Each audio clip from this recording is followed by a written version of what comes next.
Hello, Bears fans. Welcome back to another edition of Bears on Tap. The bye week hibernation is ending.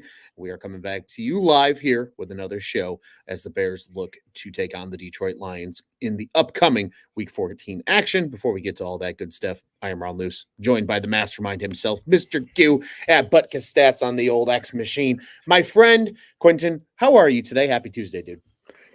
I'm doing good, man. I'm doing good. It's just getting out of hibernation. It was a nice week off and just getting back to grinding the film, getting back to looking at the O-line, putting out my O-line clips on Twitter and getting ready to put my article out this week. There we go. And you can find that over at ontapsportsnet.com. A very, very needed plug. Q does a great job with the offensive line examination articles throughout the course of the season. So if you haven't been keeping up with those, you need to do so now if you haven't been already.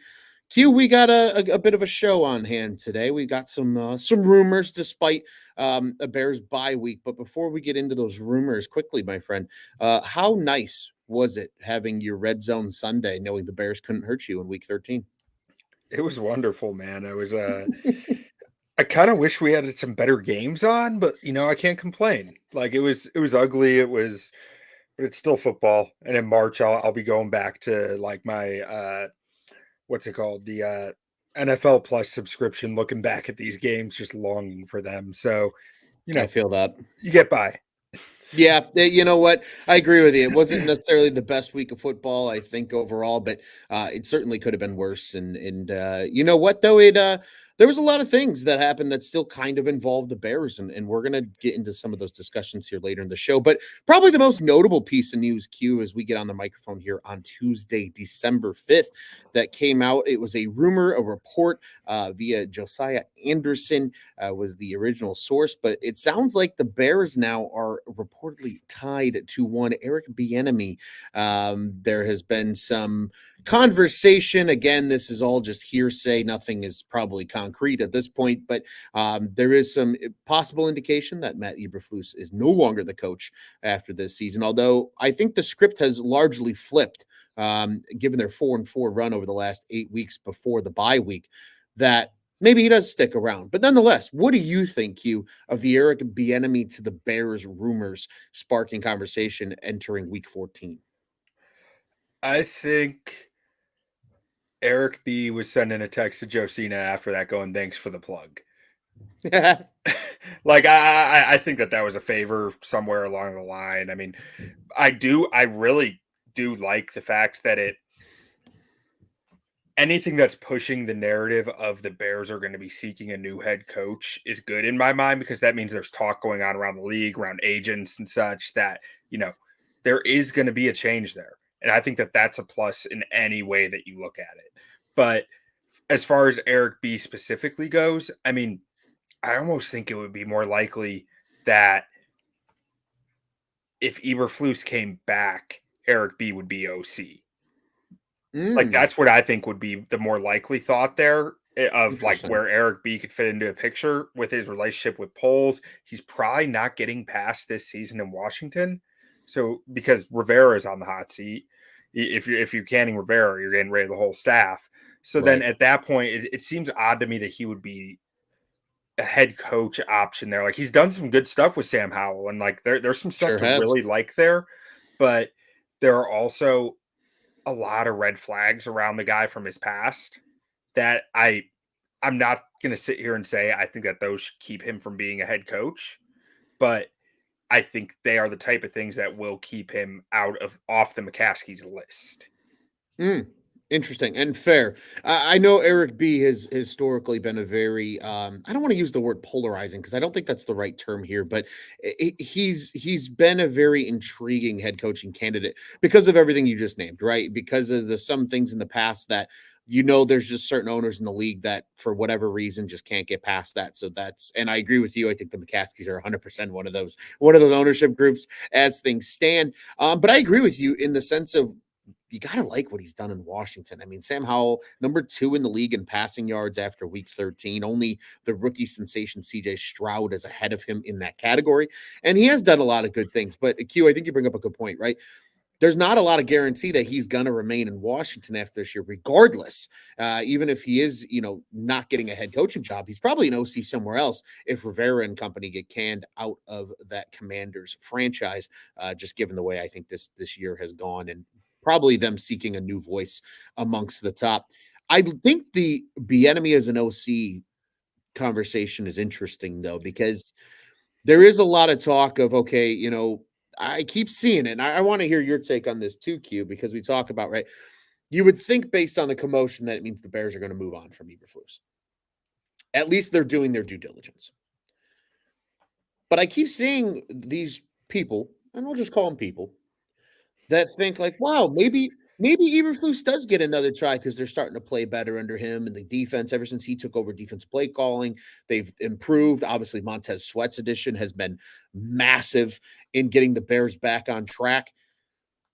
Do you think there's a world where the Bears hang on to Eberflus and move Getsy out in favor of somebody like Bieniemy if that opportunity actually does come to fruition?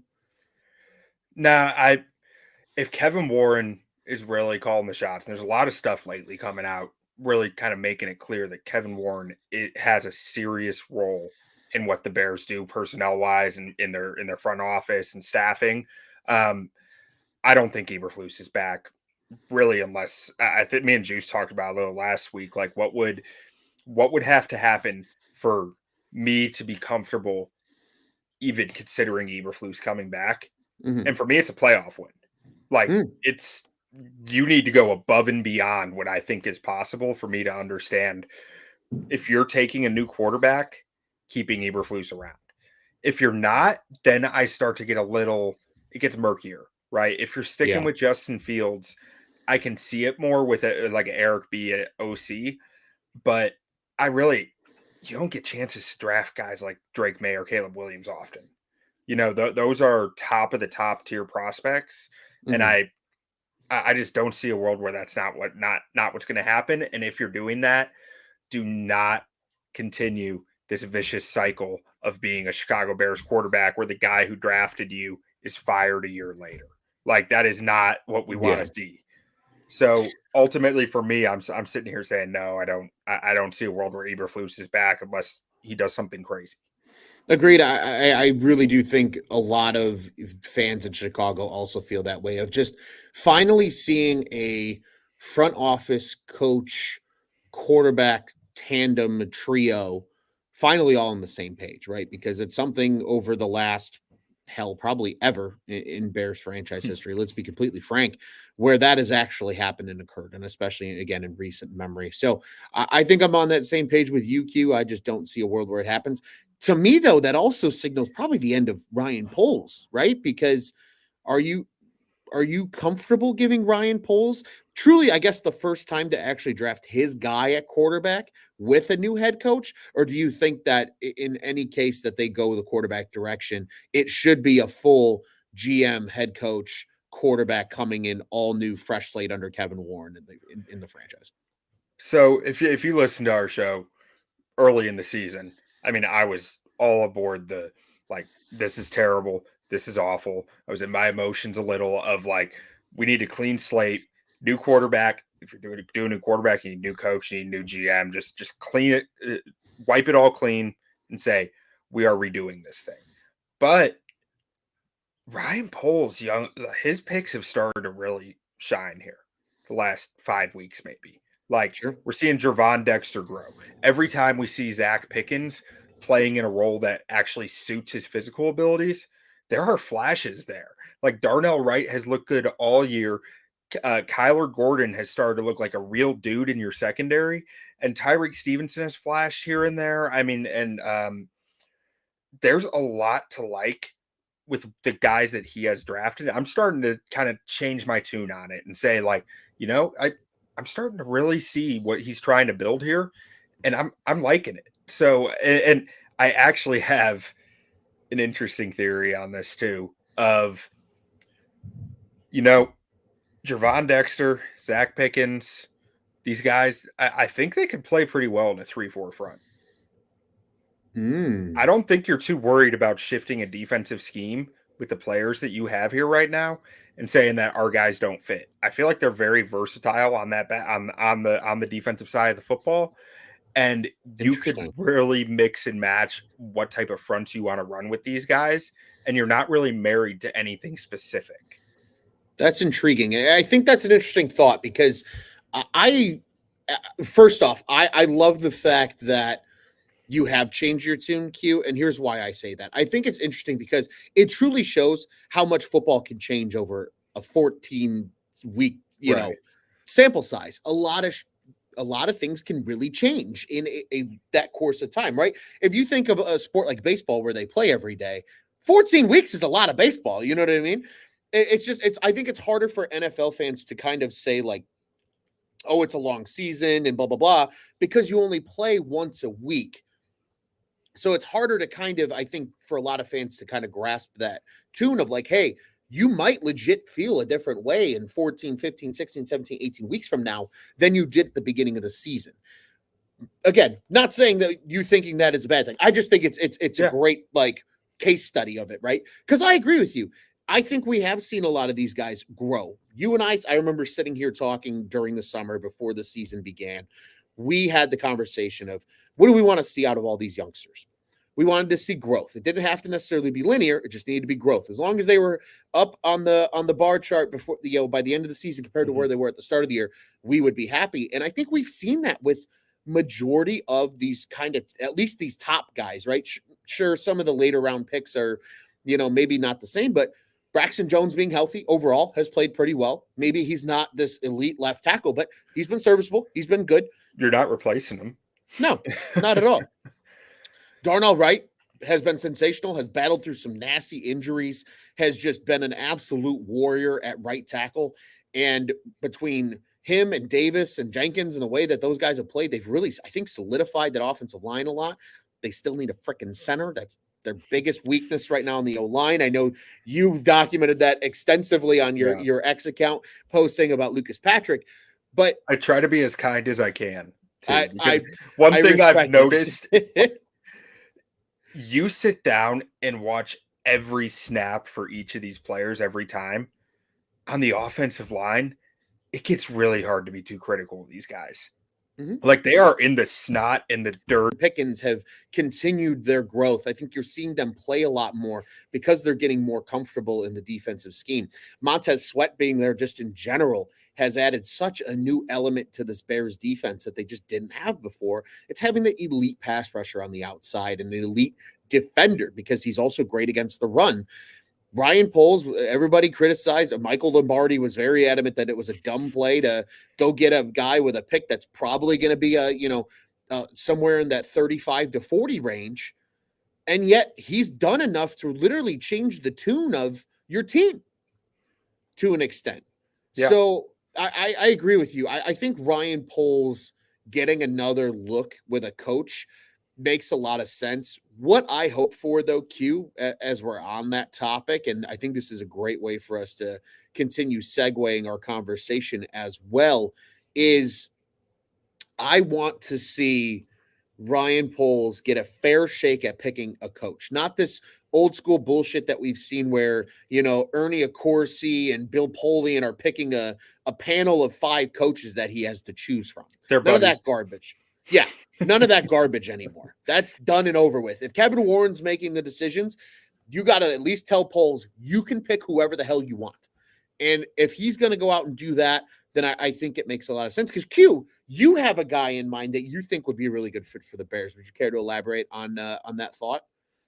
Yeah, Ben Johnson, offensive coordinator we're going up against this week. We went up against 3 weeks ago, Detroit Lions. I mean, he has revived Jared Goff's career there in Detroit, so that checks off one thing for me, right? That checks off a guy who is able to make it easy for his quarterback and help him have an easy time seeing what he's supposed to be seeing. Like Mm-hmm. that is number one on my list. That is the most important thing on my list for a future head coach. If you're drafting a quarterback, you want that offensive minded coach who is going to be able to help your quarterback become what he needs to become. And we've seen him do it with a broken Jared Goff when he got to Detroit, like blatantly broken by Mhm. I don't know if anyone out there who listened to the Playmakers series podcast that the Athletic put out, where they went through the Kyle Shanahan coaching tree and went in depth on a few of these guys. When they went in depth on McVay, it was really interesting to hear the stuff with Goff and how essentially their competitive spirit in that building kind of broke him down because they were so obsessed with everything being a constant battle that Mhm. he was never given time to learn because every practice was a battle, right? It was never about figuring it out as the quarterback, and it tore him down. And when he got to Detroit, Ben Johnson was able to pick him back up and make him into, like, I mean, he has MVP type stats in Detroit Mhm. again after he Yeah. did it early in his career in LA before being torn down like that.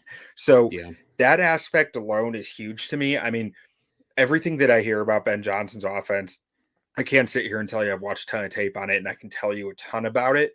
But what I've heard about it is that it's really not that many concepts. Like they have like 12 key concepts that they do, but they can do it out of pretty much any formation, any Mhm. personnel package. And it's really, he has built an offense there around the players who he has Mhm. rather than building a roster around the offense he wants. And that's a Right. huge distinction to me. And that's something that goes hand in hand with QB development, I think, and something I think I'm excited to watch this game just to see what he's doing on offense and pay more attention to it because I really think this roster is being, we look at the way this roster is structured, it's not that dissimilar to Detroit. No, and it's really not. And I think too, Q, I love what you said because I think it's something that gets lost in football so often is these coaches wanting the roster to fit their system.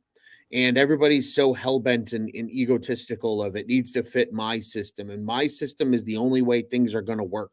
And that's not real football. That's just not the case. No. You're never always going to get every single player that can fit your group perfectly. Sure, there are guys that probably, maybe fit a scheme better in a certain way than others, but it's never going to be perfect. And I agree wholeheartedly with that with Ben Johnson because you just look at how that offense runs. There's no one guy that is dominating the catches or anything like that. Because first off, shout out to David Bennett here in the comments. And if you want to join the comment section, be sure head over either to OnTap Sports at Facebook or YouTube. Hit the like, hit the subscribe, hit the bell button. You know the drill. You'll know when we go live, and you can join us in the conversation here because like David said earlier when we were on the topic a little bit of off-season stuff, he's saying the Bears should go get a number one receiver. He says great receiver can make any QB look amazing. Tyreek Hill being a great example. I think they already have that in DJ Moore. I think they need another weapon for sure, but I think they do have a number one receiver. But he also says going down the rabbit hole for another QB draft will set you back 2 to 3 years again potentially. But I think I think they can go either way with it with a guy like Ben Johnson because look at that offense, right? They don't have a Tyreek Hill, right? They don't have a Jalen Waddle on the other side necessarily of him. They don't have a Devon Achane in the back. They don't have all this speed. That Miami offense is built for speed and they run it really well. But you have your power back in David Montgomery, that hard-nosed grinder. He's going to score touchdowns, that guy, right? Roschon Johnson probably fits that role pretty well if we're finding parallels here. It's like you're reading my notes here. Yeah, well, I'm trying not to, but and you keep going down the road, right? They've built up the front five. I think you need a center, but you look at that front five, it looks pretty good and pretty competent. Detroit has the same thing. Amon-Ra St. Brown is the number one go-to wide receiver. You have DJ Moore who fills that same role. Sam Laporta, elite tight end this year. Cole Kmet can do the exact same thing, right? And then you have I'll complementary push back a receivers. little on Laporta. I think Laporta is awesome. Komet's Oh, good. Laporta's a stud. Laporta is awesome. Laporta's a stud.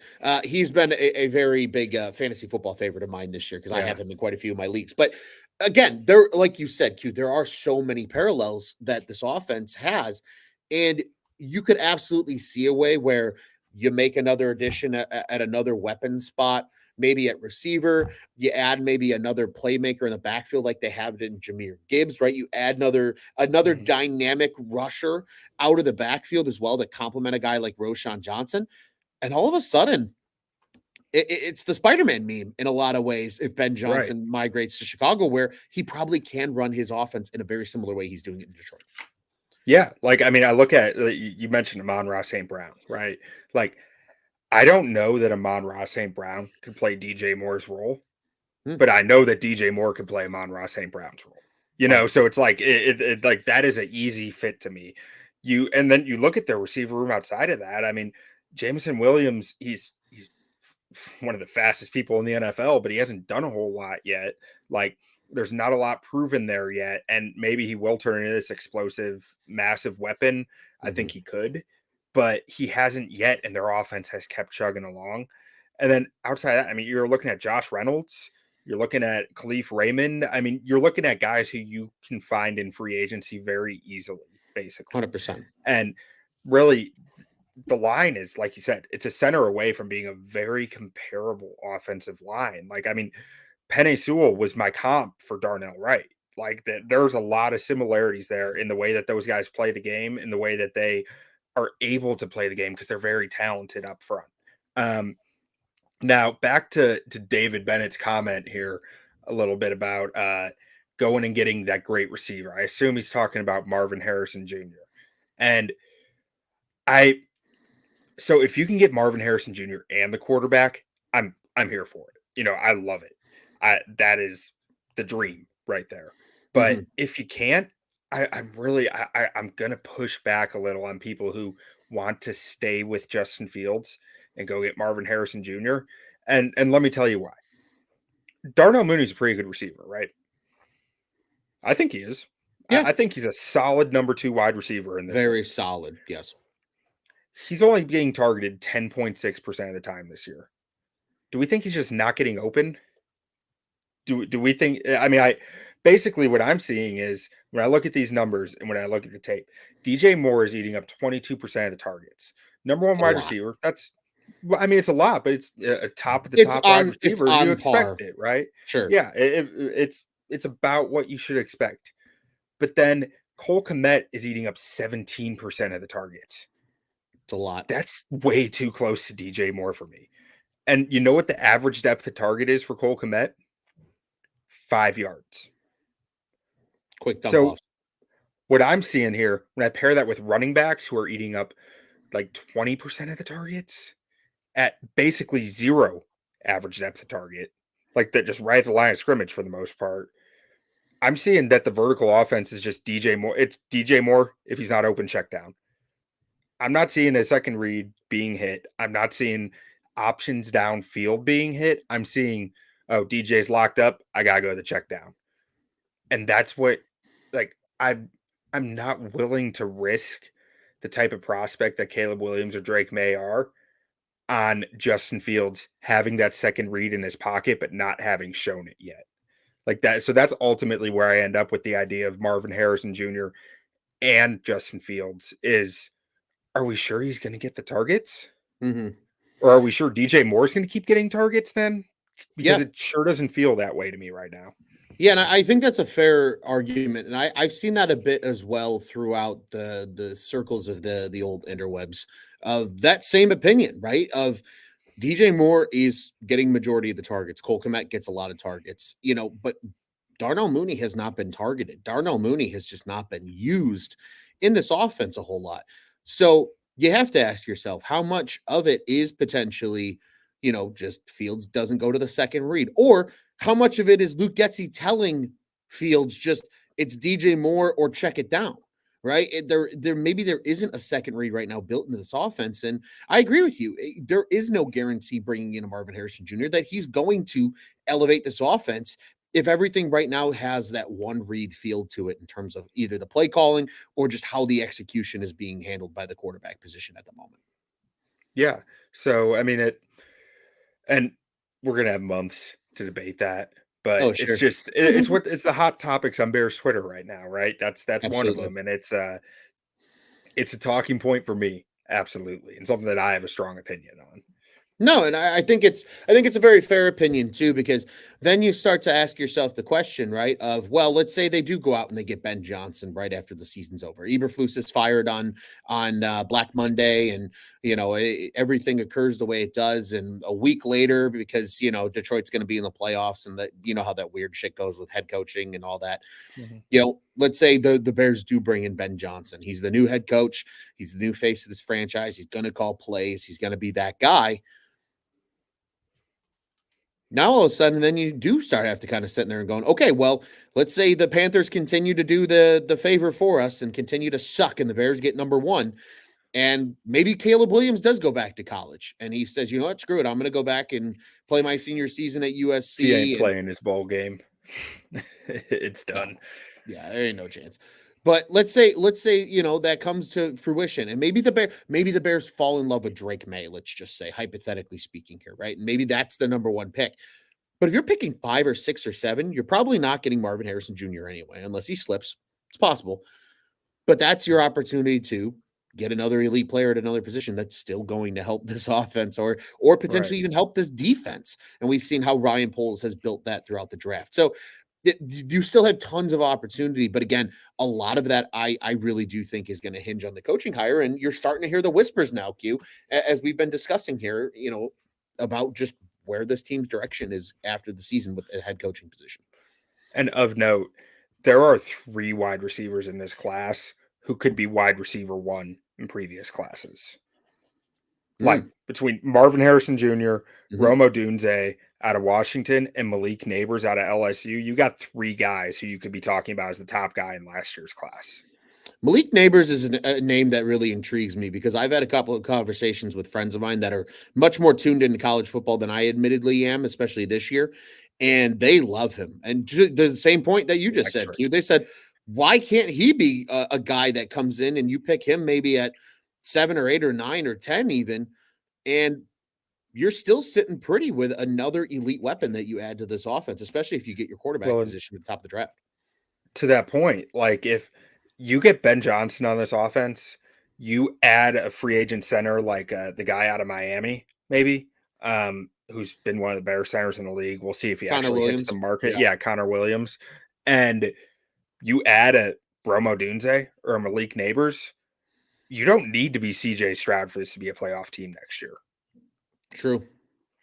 You need to Like be that is you need to be you need to be like 2/3 of what Jared Goff is right now. you could make an argument the supporting cast is as good, if not maybe if the rookie receiver shows out early, Mhm. maybe better than what Detroit is rolling out there right now. Like Yeah. the personnel, you could make an argument there. Yeah. And I think you even can, as we continue our parallels here with Bears Lions on the mind queue, even defensively, I think you can make the same argument. Obviously, Detroit has severely missed Houston, him being injured, and reportedly he's supposed to be back before the season's totally over, and they'll need him in the playoffs as a pass rusher. But you look at it, right? You have Aiden Hutchinson, you have Montez Sweat, right? You have Unique Ngakwe, you have Houston, you have big boys in the middle that can play well. You got athletic linebackers, Jack Campbell, versus Tremaine Edmonds and TJ Edwards. And then you've got a pretty competent secondary, which admittedly, I think the Bears have a hair of a bit better secondary than the Lions do. I just wish the Bears had a weapon like Brian Branch back there, but that's neither here Yeah. nor there. But in agreement with you, Q, you even look on both sides of the ball. You can make the exact same argument that this defense is going to play nasty and tenacious, especially as they have over the last 8 weeks, really, with them accumulating that 4-4 record. Who's to say this Bears team, and especially now with the additional playoff spot, who's to say this Bears team couldn't even, at worst case scenario next year, with a game managed level rookie quarterback, dare I say, play as well as Brock Purdy did as a Hmm. rookie, and this team absolutely could be in the playoffs in 2024. And maybe you're starting to look at real quote unquote Super Bowl contention maybe in 2025 and even 2026. I mean, this team, this Bears roster right now, it's starting to feel like 2017 to me. Hmm, If I'm being completely honest, just that they didn't take the quarterback a year too early. interesting. I mean, Interesting. I feel like the parallels are there, and I see him. I feel him. I mean, I don't know if you're going to need a Khalil Mack trade because you have so much draft capital, but like this roster is starting to feel like it's a quarterback and one or two moves away from being about as good as you have in the NFC. Yeah.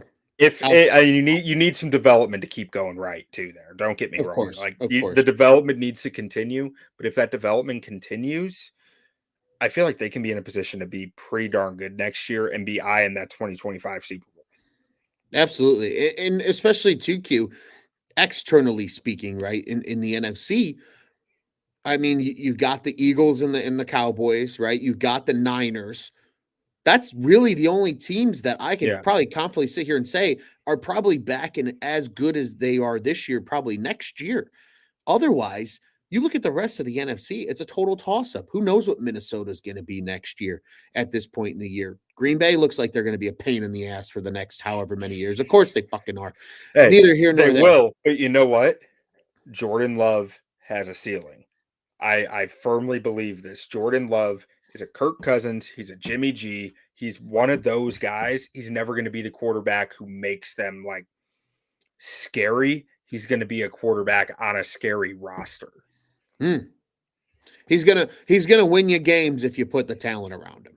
Right. Yeah, I think, and that's how I felt about him all year is that that's what he could be. It looks like that's what he's becoming. So I mean, I'm just gonna ride with it until he doesn't, which I don't really count on anymore because he looked pretty solid on Sunday night. But He's I don't think when stuff breaks down and you need a play, I'm not sure he's the quarterback who's ever going to go make you those plays. That's fair. But again, I think that, just furthers the argument of this Bears team can absolutely compete in 24 if you get a quarterback that all intensive purposes. Because frankly, at this point, Q, my thought with Justin is it's not even that I don't like Justin and I don't want him to be good. I just think he needs the Yeah. change of scenery at this point. I think that's the best thing for him.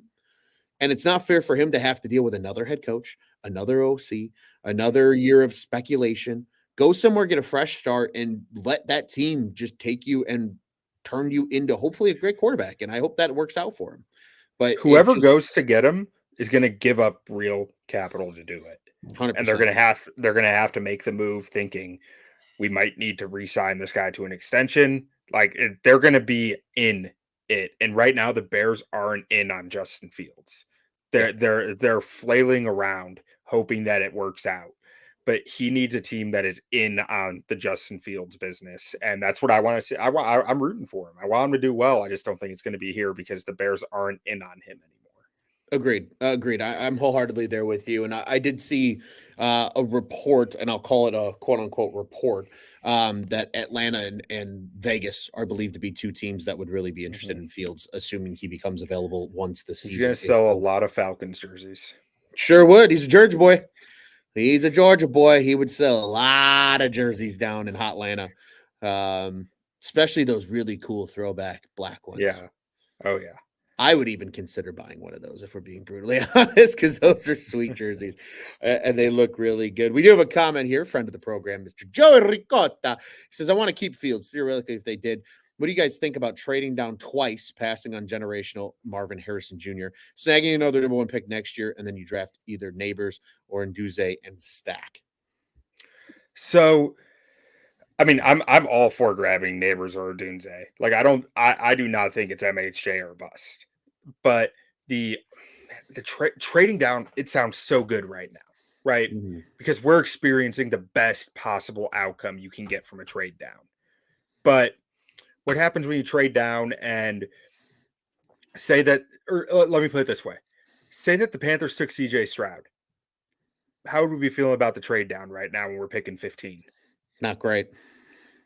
You're playing the lottery, and when you have two prospects like May and Caleb, who are very strong quarterback prospects, why are you playing roulette again? Like that's that I just have a hard time wrapping my head around that. Like, and I get the Fields love, like I get it. I feel we were just talking about it. I mean, I want Fields to do well, but I don't buy that it's going to be here. I don't buy that another another offensive coordinator. If it doesn't work out with the next offensive coordinator, what happens then? The GM gets fired, the head coach gets fired, the OC gets fired. I mean, and then you're back in like looking for a quarterback territory, it just seems like a missed opportunity to me to go that route. 100%. I'm in full agreement with you there. Q, as we've gotten down a little bit of a rabbit hole, we'll spin this a little bit here, not too terribly, because right, we're looking ahead. We're going to be thinking about the Lions here in just a second. Bears are 4-8 again. Right, you talk about draft position. We have best case scenario. The Bears are 4-8. They currently sit the number 5 pick in the draft.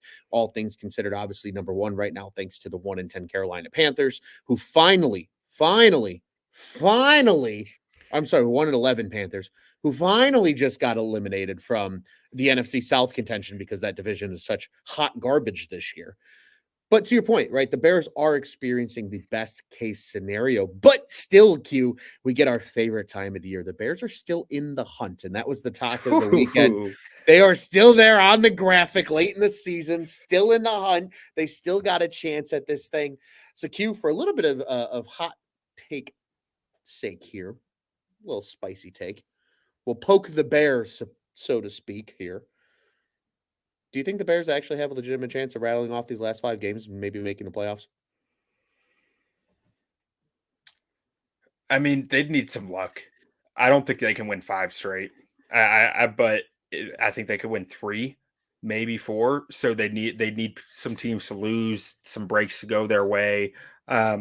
Realistically, I'm not even really considering it. But it's a weak schedule. They play a bunch of backup quarterbacks and Kyler Murray. I mean, if there was a schedule that could do it, it's probably this one. But ultimately, I end up thinking Browns probably get their number, and Lions probably get their number this week. It's kind of what I was thinking too. I think the Lions are going to get them this week, even though the last time these two teams played, it came down effectively to the wire. And I agree. I think the Browns are really the only team on that schedule that I look at and I go, just that defense is so good that their defense alone could win them an ugly football game in Cleveland. During what is that week 15, right? That they play the Browns. Yeah. It's the following week right now after Detroit and Cleveland back to back. And then it's Arizona, Atlanta. Cardinals. Yeah, Arizona, Atlanta, and then Green Bay to close out the year. They play up in Lambeau, of course. Let me to Joey's comment here about Michael Penix Jr. Let me just ask a question. Does Odunze and Polk make Penix look better than he is? That's just a question. I haven't sat there and watched his tape, but it's something that keeps crossing my mind of when you got 2 receivers that good, how good do you really need to be to stand out? That's fair. That's a fair question to ask. And for those that may be listening to this on audio only version at some point here, Joey's comment is, I like Fields, but my thoughts. I don't believe in any of the top QBs. Michael Penix Jr. in the 3rd, he would be okay with. And that prompted Q's answer here. It's a fair question. And you know what? I mean, you can make the argument about just about any, quarterback that's coming out of college, right? That's going to be part of the fun part, from January till April is evaluating these guys, and you get, in front of them and you hear their thought process and how they operate through decisions and all that good stuff. I mean, it's a hard process that's at hand, but I mean, we are not even just a hair over a month now from finding out where the Bears are going to be picking come April, and then the speculation is really going to start to fire off. But the Bears are in the hunt, nonetheless. I agree with you, Q. I don't have a lot of optimism there, but it'll be interesting to see Joey with an answer to your question, Q. He says, sometimes, yes, McMillan also is really good. I think he's more polished, though. Sloppy footwork is his downfall, in his opinion, but would like to hear the thoughts on the season when we dive in. And yeah, we will absolutely be diving in all off season long. It'll be a blast here at Bears on Tap, and be plenty of faces as well on the microphones as, Q is getting primed up for some goodies during the off season. All the evil planning. If anyone followed the building the board project we did last year over at Windy City Gridiron, we are bringing the same concept here to On Tap Sportsnet. Few different faces, but we are going to have a whole team scouting the draft class, going position by position, episode by episode, week by week. We'll be talking each position and ultimately building a big board for the Chicago Bears. And then our goal is to have some mock drafts where we have some guest GMs like Ron here, or maybe B Don, or maybe Joey, who will come on the show, and we will be the scouts pitching them the picks that we think they should be making, and see where it ends up. I'm excited for that. That's going to be a lot of fun during the offseason. So, again, something for our listeners to get excited about. Obviously, we probably won't be talking after each playoff game, unfortunately, because that'll just be the state of the Bears at that point. It'll probably be over come week 18, but certainly plenty of good things on the horizon to be looking forward to here with Bears on Tap. Q, so we start to wind down this show. Let's look ahead to this week 14 matchup between the Lions and Bears. Again, these teams just met a few weeks ago. Came down to the wire. Bears blew a lead. We were all pissed, and let's be honest, I don't think any of us were surprised.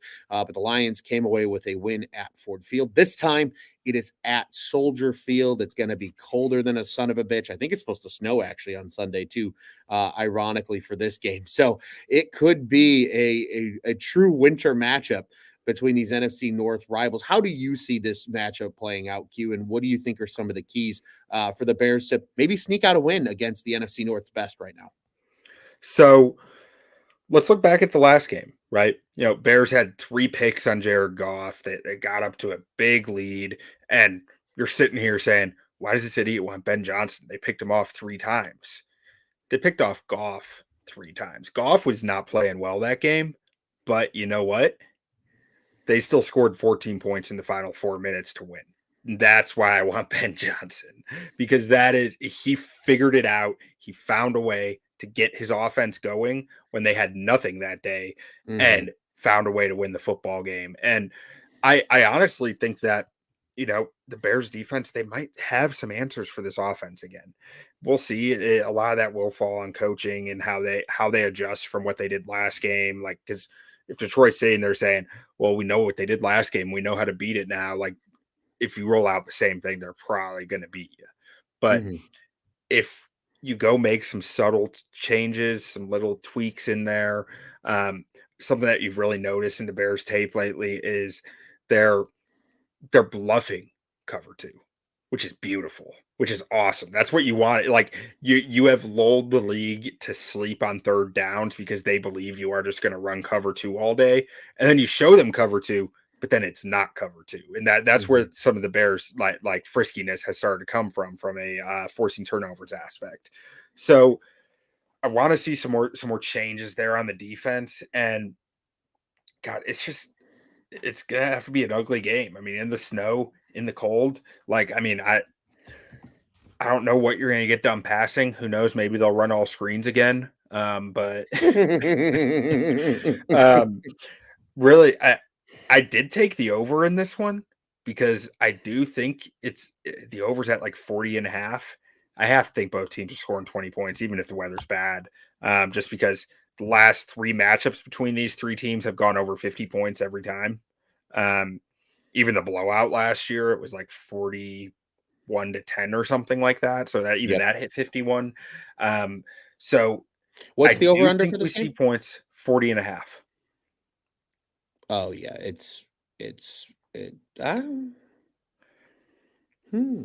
don't know. That's a tough one. I'm thinking either both teams are in the 20s, or one team is around 30 and the other around 10. So like maybe that's 31-14 or something, or maybe Okay. it's 22-21, or like, who knows how it's going to shake out. But I do think you see both teams score a few touchdowns, which at that point you're talking the over.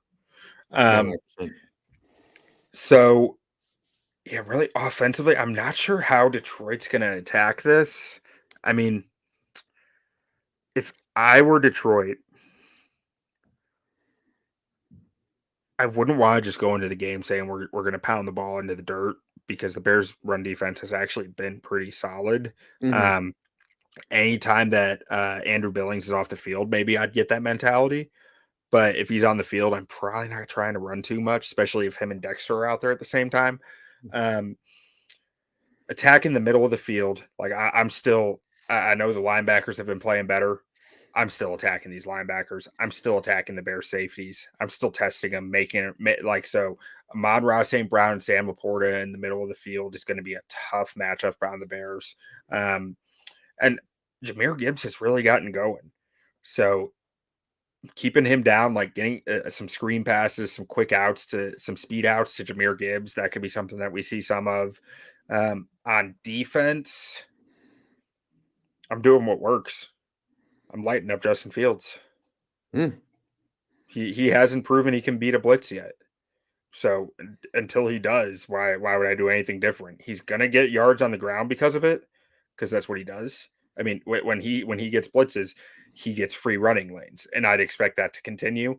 But I don't know if I'm the Lions, I'm sitting here saying he'll get his on the ground, and it's like there was a great analogy I heard. I think it was Robert Schmitz a few weeks ago where he was saying, "Is Fields a point guard or is Fields a shooting guard?" Mm. I think he calls his own number too much to be a point guard, right? And that kind of goes into our conversation earlier about like it's DJ Moore or check down because he's not that distributor like to the levels of the field, like looking here, here, here. That's not the way Justin Fields necessarily operates. So when I'm playing the Lakers, we'll let Kobe get his. I'm just gonna make sure no one else gets theirs. And I think that's what the Lions are going to try to do. I like it. I like that analogy a lot. I agree with you, Q. I think this is going to be a Lions win. Uh, you know, I think they could probably sit here and do a little bit of what they did last time against this Chicago Bears offense, at least in terms of defensively, because sure, yeah, the Bears got their points, but they were able to keep it close. And we know when the Bears get a lead, they tuck and hide in their shell and they don't do anything because that's just how Luke Getsy calls a game at this point. I would probably throw in some more blitzes, but just sit back and, like you said, let Justin get his on the ground.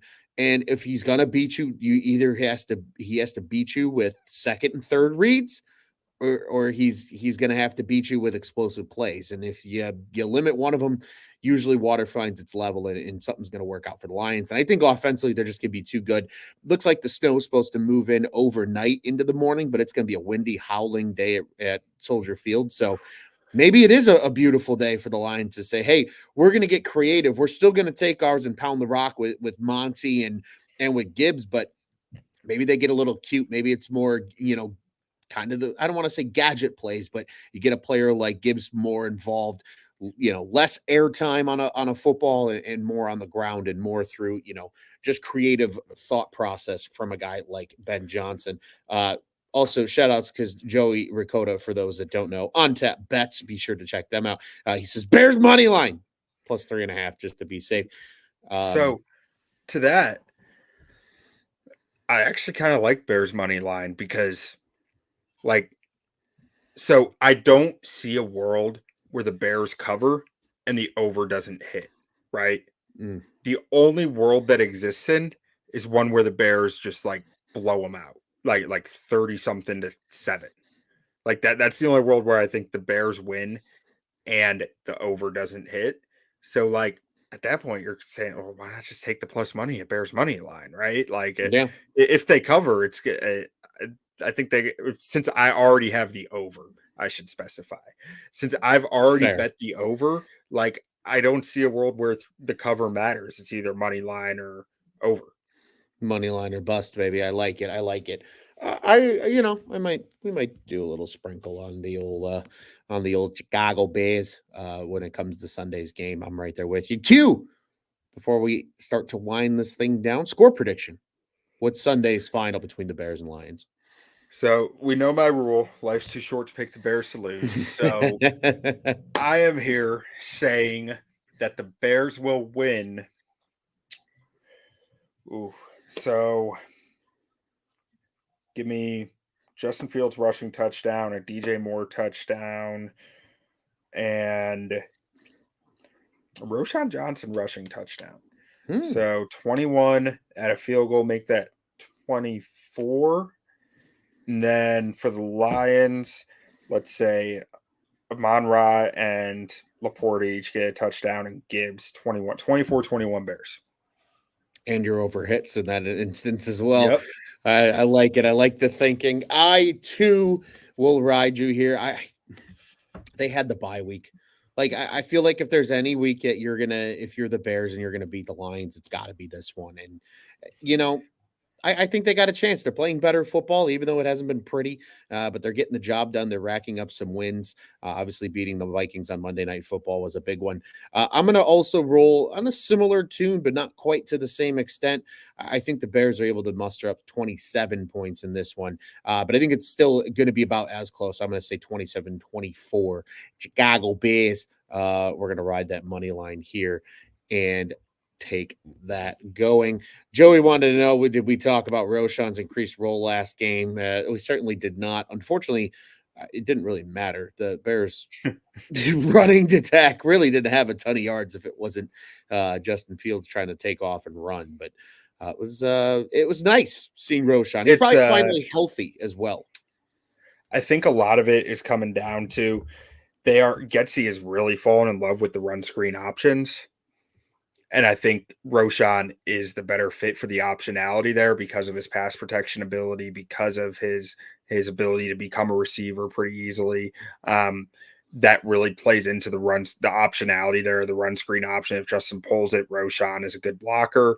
If he's throwing the screen, again, you could go blocker, you could go runner, you could go if he goes screen but decides to pull it down because the guy read it, he has Roshan on the other side as a receiver. I think the optionality that Roshan brings to the table really plays into the run screen option offense that they're really trying to push right now.